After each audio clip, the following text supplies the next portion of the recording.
किसी भी किस्म का बर्न हो तो first 24 hours are very important, बल्कि आई वुड से कि the first hour is an golden our.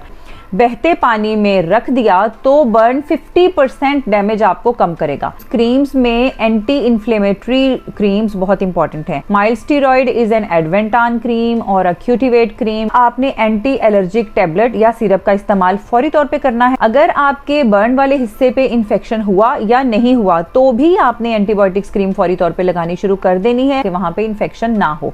इस सिलसिले में म्यूपायरोसिन, बट आप अपने तौर पे घर में रहते रहते किसी भी किस्म के छालों को सिरिंज के साथ या कैंची की मदद से मत काटें। कि हाथ की हथेली से ज्यादा हिस्से का बर्न है तो दिस इज द राइट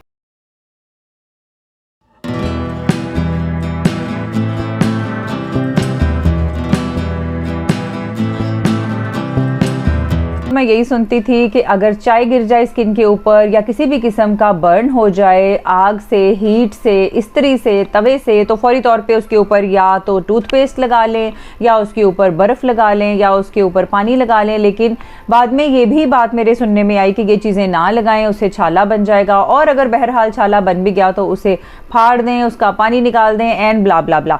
तो इस तरह की बहुत सारी बातें हमारे बचपन से ये गर्दिश करती आ रही हैं, और जब बड़े हो गए हमने मेडिकल एजुकेशन हासिल की, बर्न से रिलेटेड हमने मल्टीपल सर्टिफिकेशंस की, ट्रेनिंग सेशंस किए, वर्कशॉप्स की, तो पता ये चला कि बर्न के बारे में यानी जले के बारे में बहुत सारे कॉन्सेप्ट जो हम बचपन से लेके आ रहे हैं वो गलत हैं। उनमें से सबसे बड़ा कॉन्सेप्ट जो हम लेके आते हैं वो ये है कि जलने के बाद पानी में हाथ मत डालो, छाला बन जाएगा। तो यहाँ पे मैं ये आपको बता दूं कि किसी भी किस्म का बर्न हो तो first 24 hours are very important, बल्कि आई वुड से कि the first hour is an golden hour. उस गोल्डन आवर में अगर आपने अपने वो जले हुए पार्ट को या उस पेशेंट के उस हिस्से को बहते पानी में रख दिया तो बर्न 50% डैमेज आपको कम करेगा। जैसे कि फॉर एग्जांपल अगर मेरा हाथ इस्त्री या तवे से जल गया है और मैं उसे अपने हाथ को टैप खोल के उसके बहते पानी के नीचे रख दूंगी तो 50% चांसेस कम हो जाएंगे मेरी स्किन डैमेज होने के। बहुत सारे लोगों को आपने देखा होगा जिनको बहुत ज़्यादा बर्न हुआ होता है, ना सिर्फ उनकी वो जगह काली हो जाती है बल्कि परमानेंटली वाइट भी हो जाती है, यानी वहाँ पे पाए जाने वाले जो मेलानिन सेल्स हैं वो परमानेंटली डिस्ट्रॉय हो जाते हैं। तो ये सारी डिस्ट्रक्शन को हम मिनिमाइज कर सकते हैं अगर जलने के फ़ौरन बाद हम बहते पानी में कम से कम 15 या 20 मिनट के लिए अपने उस स्किन के हिस्से को रख दें।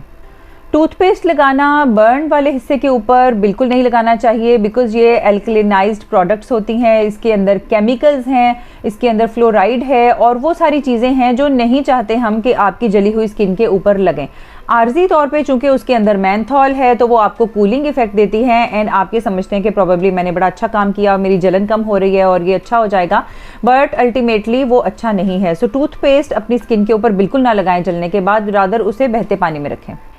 तीसरे नंबर के ऊपर इंपॉर्टेंट है आपका स्किन के ऊपर फौरी तौर के ऊपर क्रीम्स का लगाना। उस क्रीम्स में एंटी इन्फ्लेमेटरी क्रीम्स बहुत इंपॉर्टेंट हैं।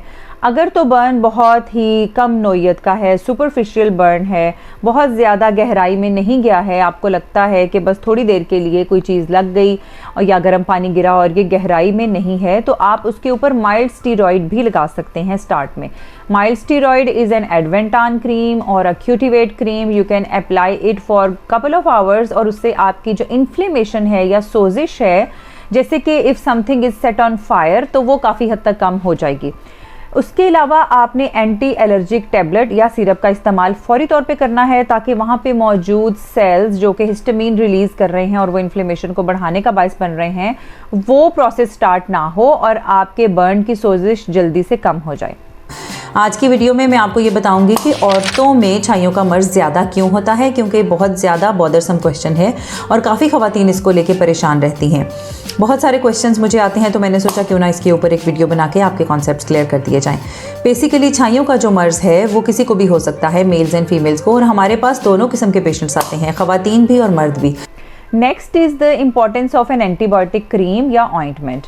अगर आपके बर्न वाले हिस्से पे इन्फेक्शन हुआ या नहीं हुआ तो भी आपने एंटीबायोटिक्स क्रीम फौरी तौर पे लगानी शुरू कर देनी है हिफ्ज़े मातकद्दम के तौर पर, ताकि वहाँ पे इन्फेक्शन ना हो। इस सिलसिले में म्यूपायरोसिन कंटेनिंग म्यूपिडम ऑइंटमेंट या म्यूपिर ointment is easily available in the market. इसके अलावा फ्यूसिडम क्रीम इज़ अवेलेबल, और अगर कुछ भी अवेलेबल ना हो तो हमारी पॉलीफेक्स जिंदाबाद। यानी आपको ईजिली अवेलेबल जो भी एंटीबायोटिक क्रीम है वो आप बर्न के हिस्से के ऊपर ज़रूर लगाएं। इसके अलावा कुछ इस तरह की एंटीसेप्टिक क्रीम्स होती हैं जो हमारे बर्न वाले हिस्से के अंदर इन्फेक्शन होने के चांसेस को कम कर देती हैं। One of them is silver sulfadiazine cream, जो कि सिल्वाजीन के नाम से मार्केट में अवेलेबल है। अगर बहुत ज़्यादा हिस्सा बर्न हो चुका है, छाले वगैरह नहीं पड़े हैं, तो आपको चाहिए कि उस पूरे हिस्से को सिल्वाजीन क्रीम से कवर कर लें।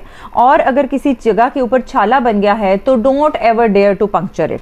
किसी भी तरीके से आप उसे फाड़े नहीं। उसका पानी गंदा नहीं है, नुकसानदेह नहीं है, बल्कि वो एक अल्लाह ताला की तरफ से छत बनी हुई है, सीलिंग बनी हुई है। अगर आप उसे पंक्चर करेंगे तो आप माहौल में पाए जाने वाले बहुत से जरासीम को खुद ब खुद उसके अंदर इंट्रोड्यूस कर देंगे और इन्फेक्शन का बायस बनेंगे। सो ब्लिस्टर्स को अगर हम समझते हैं डॉक्टर्स के वो बहुत बड़े हैं और हमें उन्हें डी रूफ करना है, तो प्रोबेबली हम उन्हें कट करेंगे। बट आप अपने तौर पे घर में रहते रहते किसी भी किस्म के छालों को सिरिंज के साथ या कैंची की मदद से मत काटें। मैंने बर्न यूनिट में काफ़ी अर्सा काम किया और मैंने बहुत सारे लोगों को अपनी जान से जाते हुए बर्न से देखा। इसमें एक ख़ास परसेंटेज होती है कि जैसे 15 to 20% से ज़्यादा अगर बर्न हो तो patient is at risk of losing his और हर लाइफ।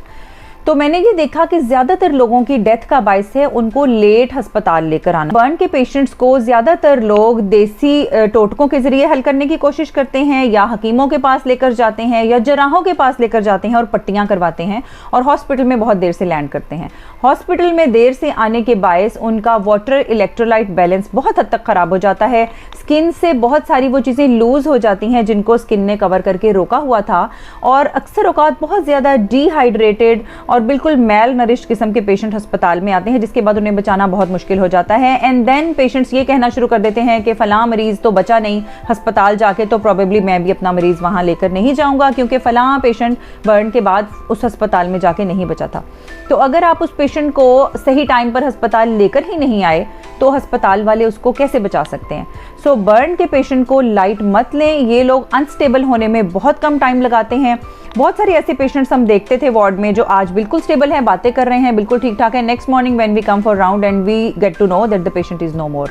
सो प्लीज़ इसको सीरियसली लें। और अगर किसी इंसान को बड़ी जगह पे बर्न हो गया है, जैसे कि फॉर एग्जांपल पाम साइज से ज़्यादा बर्न हो गया है, आपकी हाथ की हथेली से ज़्यादा हिस्से का बर्न है, तो this is the right time to go to doctor and have a consultation about the bandages, the creams, the ointments, the antibiotics, the antihistamines and a possible admission to hospital.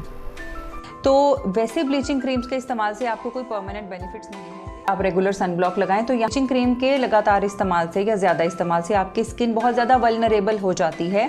एक ऐसा side effect skin bleaching creams का भी है जिसको आप लोग बिल्कुल खातिर में नहीं लाते। और last but not the least, आपको कैंसर का रिस्क भी हो सकता है। अस्सलाम वालेकुम एवरीवन। पहले की तरह आज भी मैं एक बहुत एक्साइटेड टॉपिक के साथ आई हूँ जो कि बहुत कॉमन है और हर घर में कोई ना कोई फ़र्द इसका इस्तेमाल ज़रूर कर रहा होता है। मैं बात कर रही हूँ ब्लीचिंग क्रीम्स के इस्तेमाल की।